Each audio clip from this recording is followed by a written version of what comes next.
Okay, we'll start now. Uh, see, from the last class, what we are doing is balance topics of the syllabus of ethics we are taking up. So today, I'm going to take up the moral thinkers from India and Western world. This topic is there in the syllabus of UPSC ethics. Now, interesting thing is that the list of those thinkers has not been given in the syllabus. So basically, now we have to identify the moral thinkers from Western world as well as from Indian uh, philosophy or Indian scenario, and then we have to study that. Uh, I have identified a large number of thinkers, and what I am going to do today is briefly I will try to cover each thinker. I will not go in great detail because time will not permit that. So briefly, we will cover that.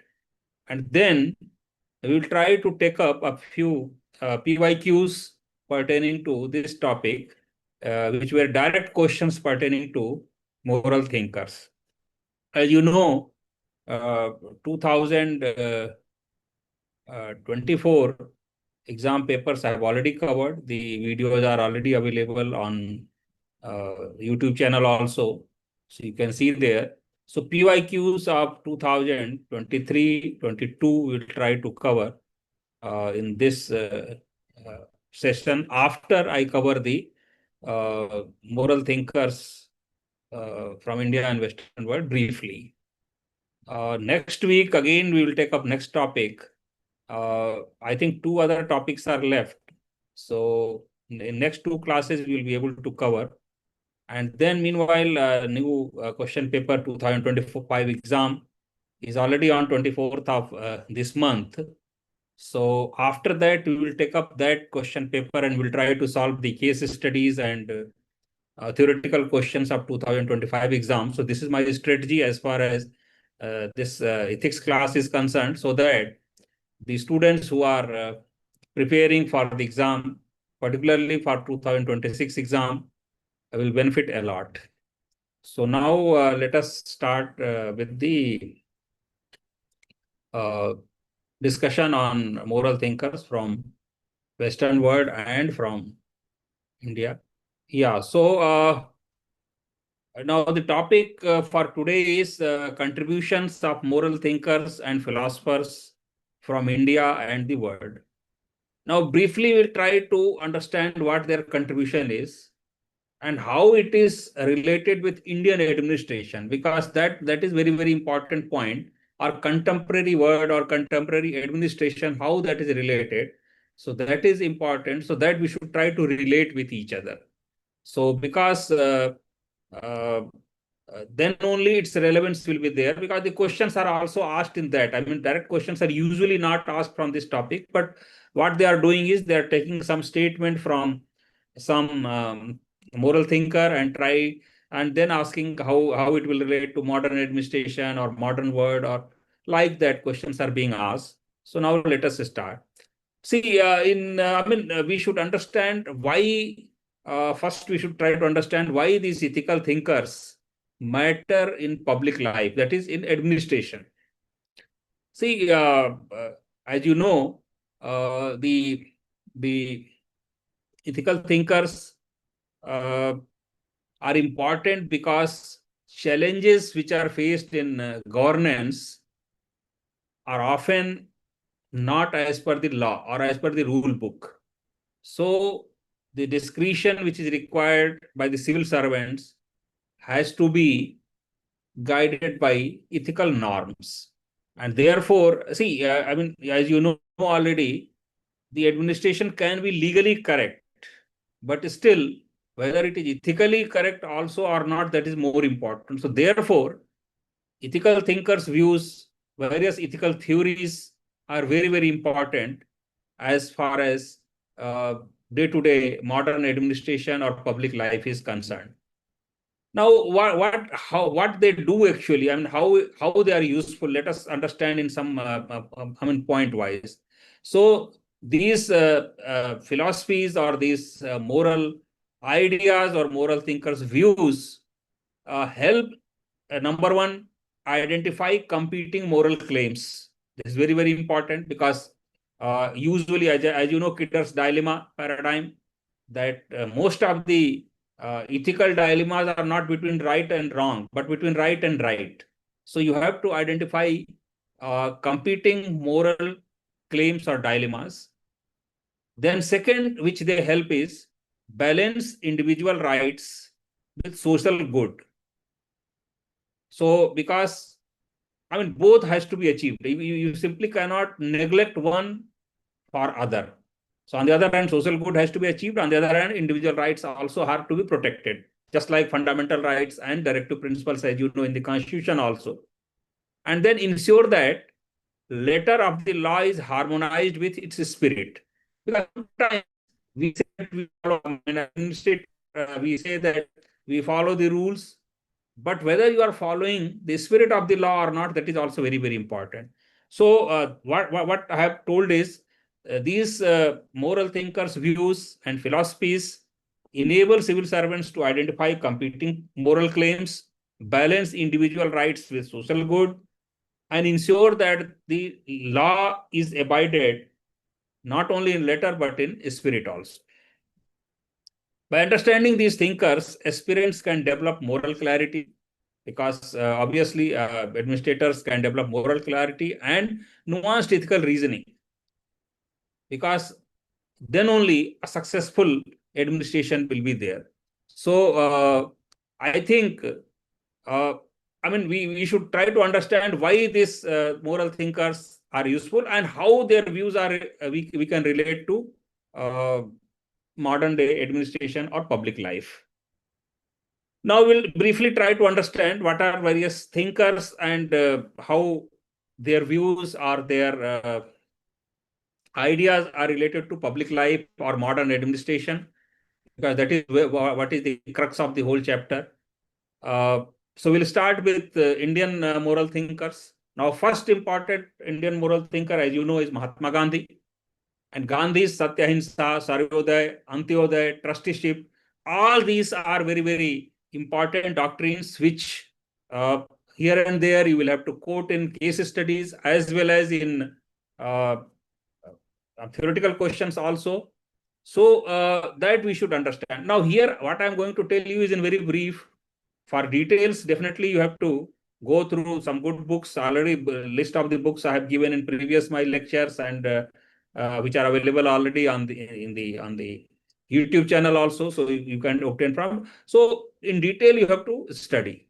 But in brief, we will try to understand what are their main views and how they are related with, or how they relate with public life and modern day administration. So now, see, Gandhi's ethics, as you know, Satya and Ahimsa. Now, these were mostly influenced by, several other philosophies. For example, Jainism is one philosophy which influenced Gandhi a lot.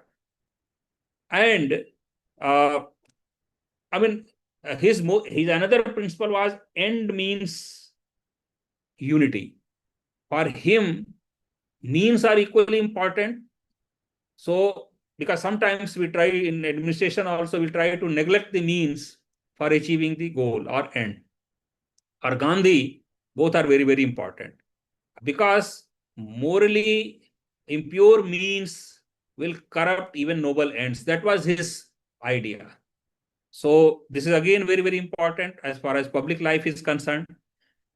Another trusteeship, the principle of trusteeship, Gandhi's main idea that the resources, that the administration or the public life is basically, it has to be operated on a trust basis. It is a trust given by public or given by the society to the concerned bureaucrat or the concerned leader, political leader or public life person, and therefore accordingly it has to be conducted. So power should be exercised on behalf of people, particularly the marginalized. Now, if you remember Gandhi's, uh, basically learning from Gandhi that if you have a doubt in your mind for any decision, remember the poorest of the poor or the most vulnerable which you have seen, and then accordingly decide whether your decision is going to benefit him or not. So that was his idea. So trusteeship combined with the most vulnerable, I mean, the interest of most vulnerable or marginalized sections of the society. So that is very, very important principle arising from Gandhi. Then his idea of Sarvodaya, welfare of all, supports the spirit behind welfare schemes. I mean, many schemes are there. One Manrega and Antyodaya Yojana have been, but there are several. Sarv Shiksha Abhiyan is there, and so many other government schemes are there which can be said to be inspired from Sarvodaya or Antyodaya principle of uh, Gandhi. So Gandhi's moral philosophy basically is very, very important as far as administrators are concerned, as far as their ethical leadership is concerned, and even for public also principal resistance is concerned, because non-violence resistance or civil disobedience is another principle which Gandhi taught to public. And accordingly, administrators have to concede for that. I mean, they have to give a scope for the public for civil disobedience. Now, another important philosopher or thinker as far as modern India is concerned is Ambedkar.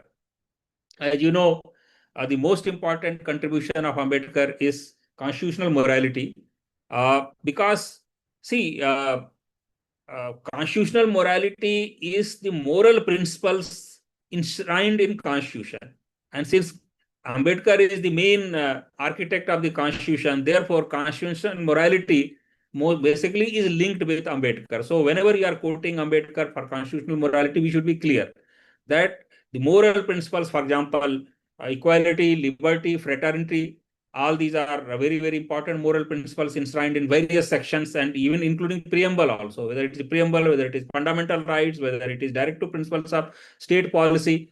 So all these, whether even reservations or affirmative action for the poor and weaker sections. So all these are constitutional, will come under constitutional morality. So I mean that was his argument basically. Real democracy rests on liberty, equality, and fraternity, not just electoral procedures. He strongly advocated for institutional accountability and protection of vulnerable groups through affirmative action. So this is again very, very important. All reservations and the special provisions for SCs, STs, women, and other vulnerable groups will come uh, under affirmative action. In ethics, he is central to any discussion on equity, social justice, and moral responsibility of state institutions. So wherever these issues come, whether it is in case studies or whether it is in direct theoretical questions, we need to quote Ambedkar in that sense. And I mean, in that way, his thinking is related with public administration or civil administration.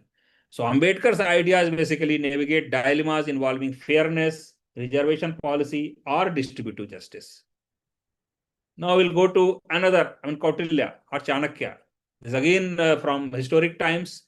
He has been quoted, and he has also some very, very important moral teachings which can be linked with modern day administration.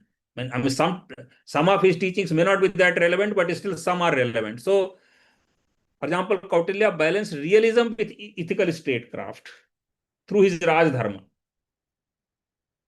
While he accepted the need for deterrence and strategy, he insisted that rulers must uphold dharma, that is moral law and welfare. So his main book, Arthashastra, discusses corruption, control, institutional discipline, and public accountability. So for administrators, Kautilya teaches ethical pragmatism, doing what is necessary without abandoning what is right. So this is the important teaching which arises from Kautilya. Another very important modern philosopher and thinker from Indian scenario, Swami Vivekananda. He emphasized selfless service, that is seva, moral strength, and the building of character. His call to serve man as a god elevates public duty to spiritual significance. So this is again very important. His ideals encourage inner discipline, ethical leadership, and youth empowerment. So as you know, National Youth Day is celebrated on his birthday. So therefore, it's very important. In difficult postings, his stress on resilience and sacrifice becomes particularly relevant. So basically, what we are doing is we are identifying important teachings of that philosopher or thinker and how it is relevant with administration or public life. That's what has to be linked here. Then another important philosopher, Gautam Buddha, his whole Buddhism as a whole also, but Buddha's ethics are based on the middle path,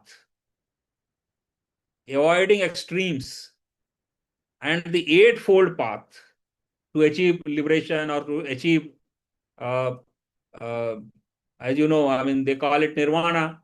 So eightfold path, particularly sila, that is ethical conduct, and karuna, that is compassion. So these are important teachings which we can derive from Buddhism. His doctrine of pratyut samutpat, that is dependent origination. If some of you are a student of philosophy, you will know pratyut samutpat is very, very important doctrine from Buddhism. And it teaches interdependence, humility, and responsibility.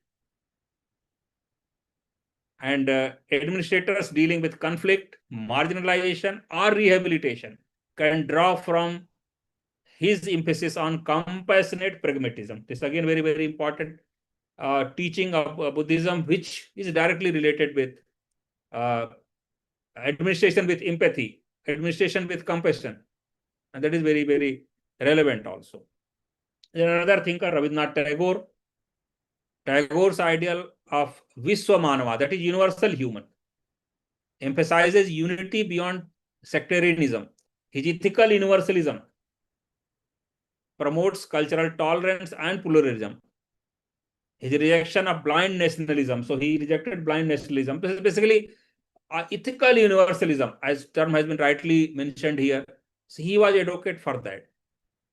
So his emphasis on dignity and harmony are crucial in ethically handling communal tensions and cultural diversity. So what we are trying to do is we are trying to identify the thinker's core idea and which part of the administration or which section of administration it will be directly related also. Then another, Sri Aurobindo.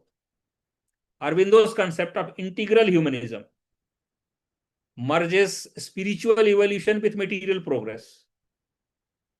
He viewed governance as a means of inner and outer upliftment. If you have gone through Aurobindo's philosophy, you will know he has given the philosophy of spiritual development from one lower level to higher level.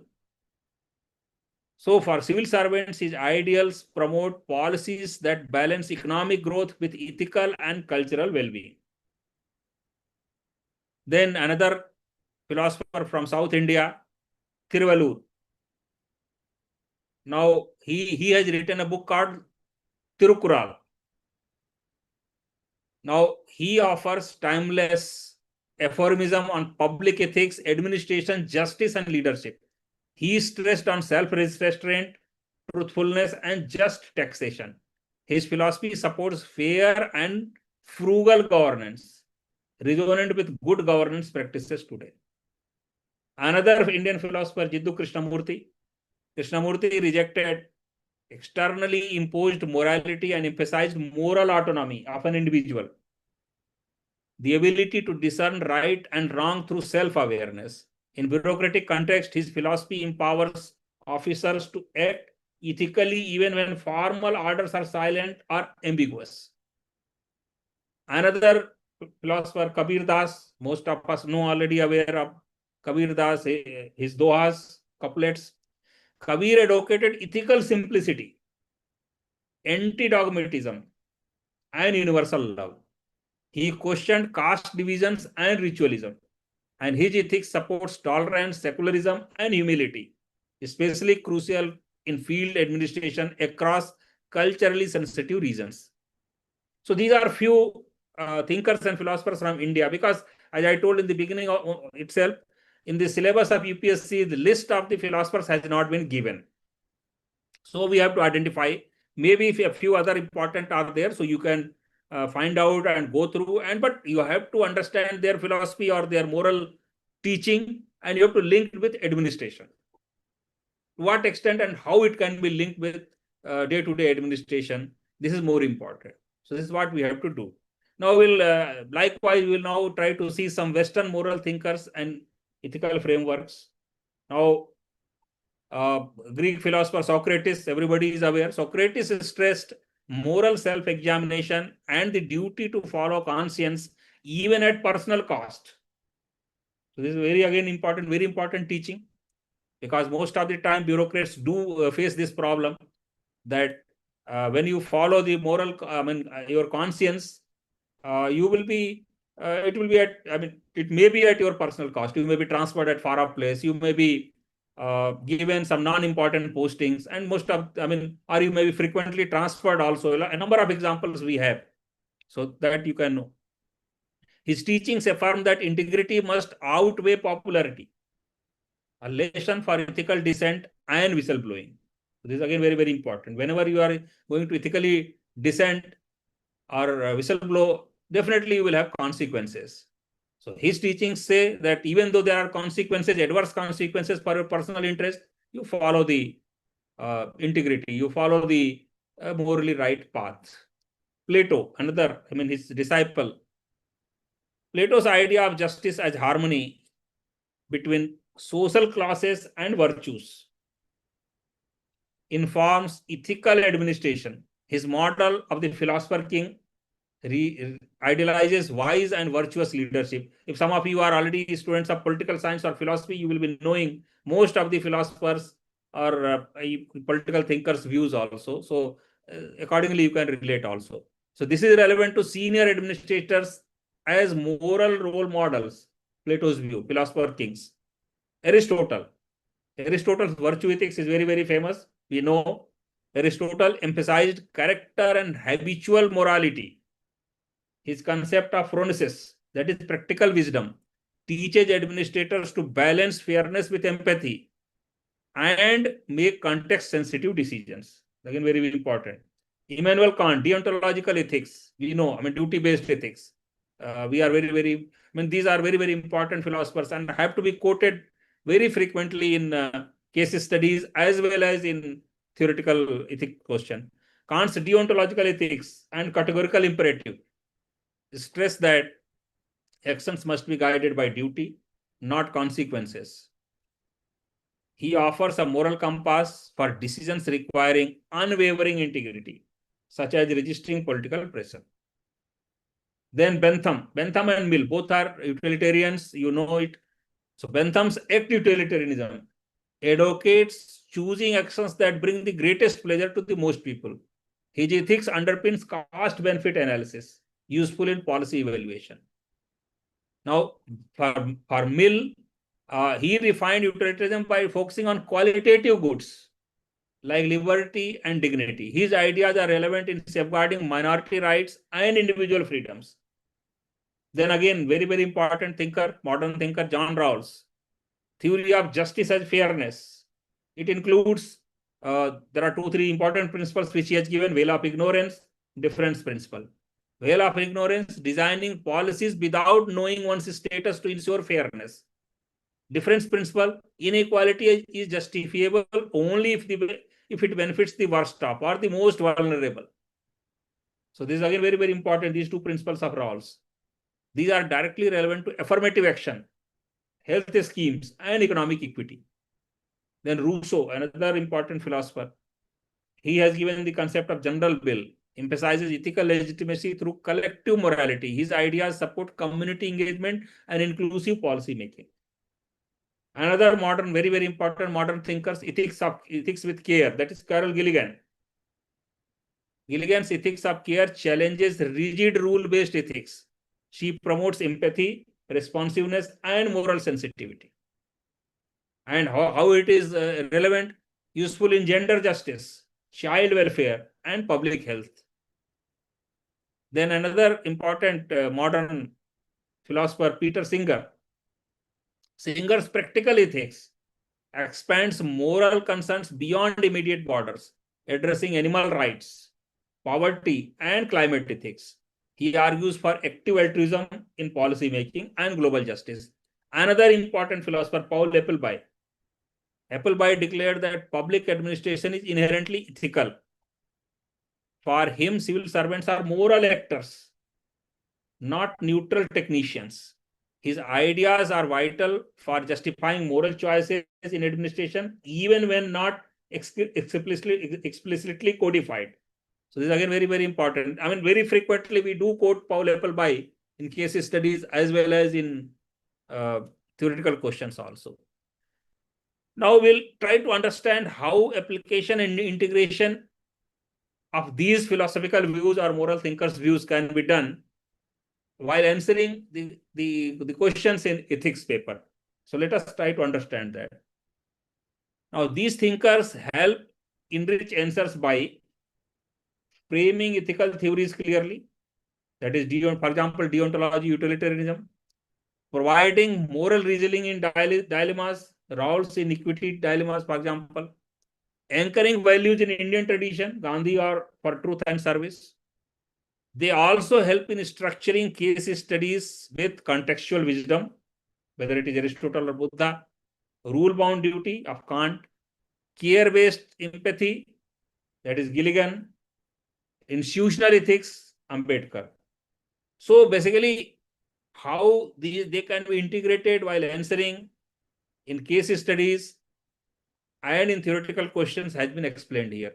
Now, when you actually see model answers, which I have also done a lot in my previous classes, you will understand also how these can be quoted. So I do request you, please see the earlier class videos, recorded videos on this channel as well, YouTube also, so that you can understand how they can very, very meaningfully, they can be referred in case studies as well as in theoretical questions.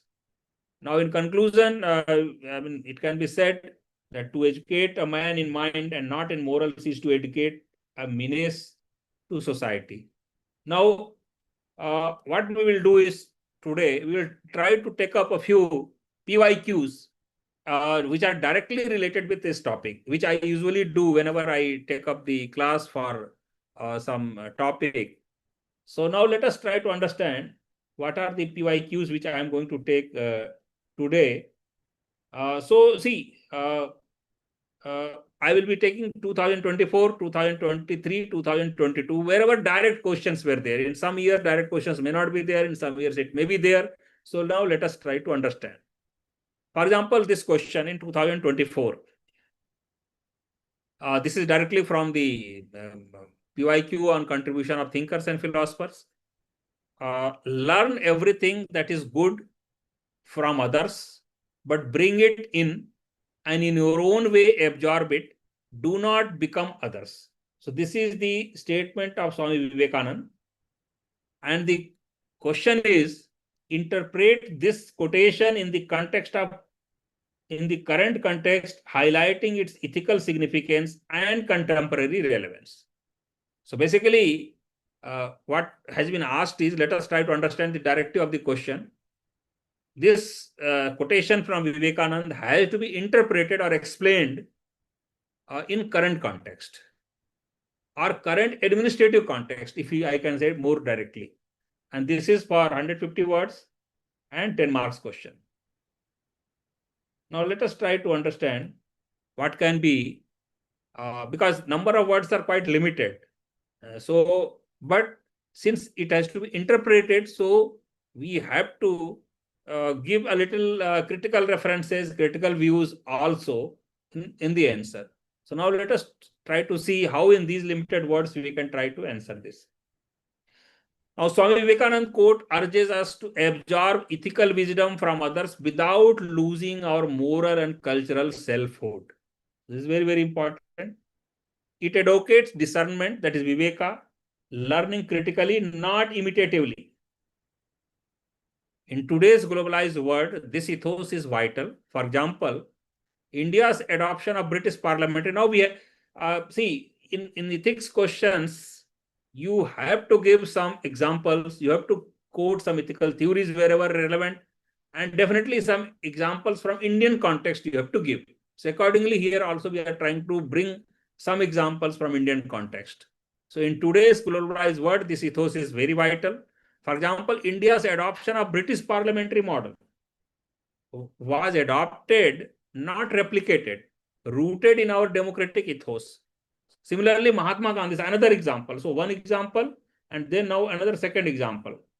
Mahatma Gandhi, inspired by Thoreau's civil disobedience and Tolstoy's pacifism, reinterpreted them through ahimsa and Indian spiritual values.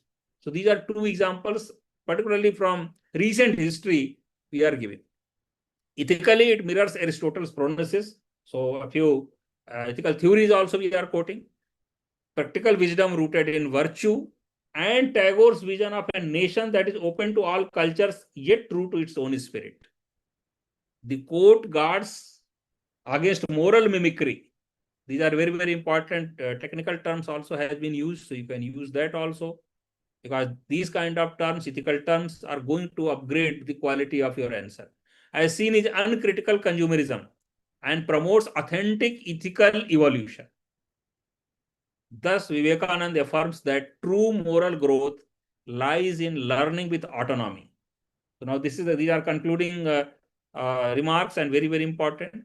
Blending global ideals with indigenous wisdom, enabling progress without the loss of ethical identity. Now let us see what is second. Now in 2023, another quotation was asked, which was from Mahatma Gandhi, and it was asked to interpret in modern context. So the quotation was, the simplest act of kindness are by far more powerful than 1,000 heads bowing in prayer. This is from Mahatma Gandhi. Very, very important.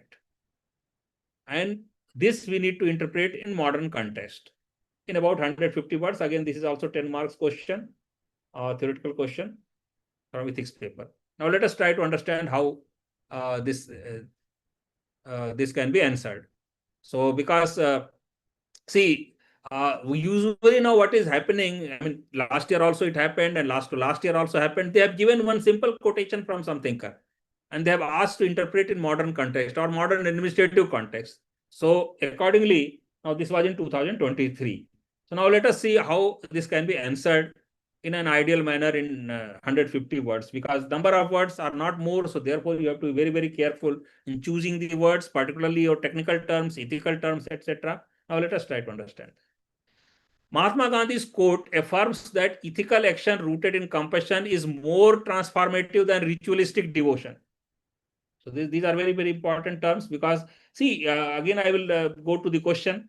The simplest act of kindness are by far more powerful than 1,000 heads bowing in prayer. So what Gandhi means by 1,000 heads bowing in prayer is a ritual, religious ritual. So he says that simplest act of kindness are more important or more powerful than huge ritual, religious ritual, which is not benefiting any vulnerable group or any poorest of the poor. So accordingly, it has been mentioned here. So Mahatma Gandhi's quote affirms that ethical action rooted in compassion is more transformative than ritualistic devotion. Prayer reflects belief, but acts of kindness manifest real moral engagement with the world. In today's context, where religious symbolism often overshadows social responsibility, Gandhi's message urges a shift from performative piety to conscientious service. This is again very, very important. Performative piety to conscientious service. Because service to poorest or weaker section is more important, more useful, more required than some religious ritual. During the COVID-19, now, as I told, we have to give some examples also. We need to give examples. In earlier question also, we quoted 2 examples. Here also we need to give, because in ethics, I mean, that should be the trend. You have to give 1 or 2 relevant examples from modern day administration to justify what you are writing. So during COVID-19 crisis, volunteers who distributed food, oxygen, or comforted the grieving embodied this ethos more meaningfully than passive worship. So this is example of what Gandhi has said. in the quotation. This aligns with then again a few ethical thinking or philosophical thinking and ethical theories also we need to quote. So here also we are doing the same thing.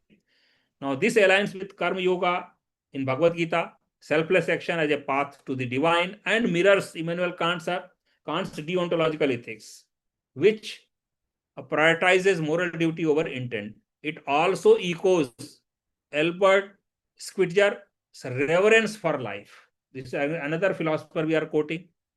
Then Dalai Lama's compassion-based ethics, where genuine kindness supersedes ritual. Thus, Gandhi elevates kindness as the highest form of ethical and spiritual expression, reminding us that in action lies the true measure of moral character. So this is the meaning of the Gandhi's quote. So this actually completes the today's class. Basically, we have taken one topic from ethics paper, one syllabus, ethics syllabus, and try to briefly explain that and try to take a few questions which were PYQs which were directly related to that. Next class, again, we will meet with next topic. So thank you for participating and watching this class video. Thank you.